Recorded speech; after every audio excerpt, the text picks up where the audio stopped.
Վարչապետ Նիկոլ Փաշինյանն աշխատանքի եւ սոցիալական հարցերի նախարար Արսեն Թորոսյանի հետ ունեցել է աշխատանքային քննարկում, որի ընթացքում քննարկվել է սահմանամերձ բնակավայրերում 16 միլիոն դրամ աջակցությամբ բնակարանային ծրագիրը։ Ինչպես նշել է Նիկոլ Փաշինյանը, այս ծրագրով կառավարությունը ֆինանսավորելու է նոր առնվազն 1417 տան կառուցում, մի շարք սահմանամերձ եւ ոչ սահմանամերձ բնակավայրերում։ Արսեն Թորոսյանը տեղեկացրել է, որ այն նախատեսված է 3 խումբ շահառուների համար։ Առաջին խումբը մոտ 400 շահառուներն են, որոնք նախկինում չեն հասցրել օգտվել ծրագրից։ Վերջիններս այն քաղաքացիներն են, որոնք բավարարում են ծրագրի բոլոր չափանիշները եւ շինթույլտվությունը ստացել են մինչեւ 2025 թվականի մայիսի 1-ը եւ այն քաղաքացիները, որոնք 2024 թվականի հունվարի 1-ից մինչեւ 2025 թվականի մայիսի 1-ը հողամաս են ձեռք բերել կամ հողամասի սեփականության իրավունքն են գրանցել։ Սահմանվել են 774 նոր քվոտաներ նաև այն բնակավայրերի համար, որտեղ բնակչության թվի համամասնության 10%-ից քիչ տներ են կառուցվել։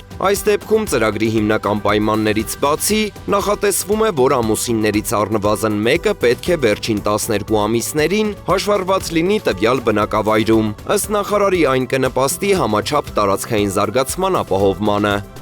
2026 թվականի առաջին ամիսներին 12-ամսյա գնաճն արագացել է, փետրվարին կազմելով 4.3%։ Հայաստանի Հանրապետության կենտրոնական բանկից հայտնում են, որ այդ ընթացքում 12-ամսյա բնականոն գնաճն ավելացել է, կազմելով 4.7%։ 2026 թվականի առաջին եռամսյակում համաշխարհային տնտեսությունում եւ Հայաստանի հիմնական գործընկեր երկրներում պահանջարկի հետագա թուլացման ռիսկերը էականորեն ավելացել են։ ԱՄՆ տնտեսական աճի կառուցվածքային առանձնահատկությունները կապված տեխնոլոգիական ոլորտի զարգացումների հետ, ինչպես նաև ֆինանսական ակտիվների գների հնարավոր ճշգրտման, աշխատաշուկայի պայմանների թուլացման եւ նավթի համաշխարհային գների կտրուկ աճի հետ կապված ռիսկերը կարող են բացասական ազդեցություն ունենալ միջնաժամկետ աճի հեռանկարի վրա։ ԱՄՆ-ի առևտրային քաղաքականությունից բխող մակրոտնտեսական ազդեցությունները որոշակիորեն թուլացել են։ Այդուհանդերձ այն մնում է անորոշության հիմնական աղբյուրներից մեկը։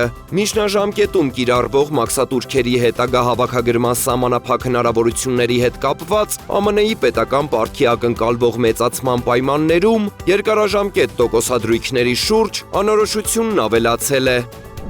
Ապրիլի 1-ից կգործարկվեն կենսաթոշակային ոլորտի երկու հիմնարար փոփոխությունները։ Մեկը կենսաթոշակների բարձրացումն է, մյուսը կենսաթոշակները բացառապես անկանխիկ եղանակով վճարելը։ Այս մասին մարտի 18-ին լրագրողների հետ հանդիպման ժամանակ նշեց Հայաստանի Հանրապետության աշխատանքի եւ սոցիալական հարցերի նախարարության կենսաթոշակային ապահովության եւ այլ դրամական վճարների վարչության պետ Անահիտ Գալստյանը։ Աշխատանքային կենսաթոշակները բոլորը բարձրանալու են առնվազն 10,000 դրամով, անկախ ստաժից։ Սովորաբար կենսաթոշակի չափը ձևավորվում է նաև ստաժի հաշվառմամբ, բայց քանի որ ավելացել է հիմնական կենսաթոշակը եւ նվազագույն կենսաթոշակը, սա նշանակում է, որ անկախ ստաժից կենսաթոշակի չափերը ավելանալու են։ Մարտ ամսվա կենսաթոշակի չափին ավելանալու է եւս 10,000 դրամ։ Ընդ որում ասում եմ, առնվազն 10,000 դրամ, որովհետեւ աշխատանքային կենսաթոշակի առանձին տեսակներ կավելանան մի փոքր ավելի։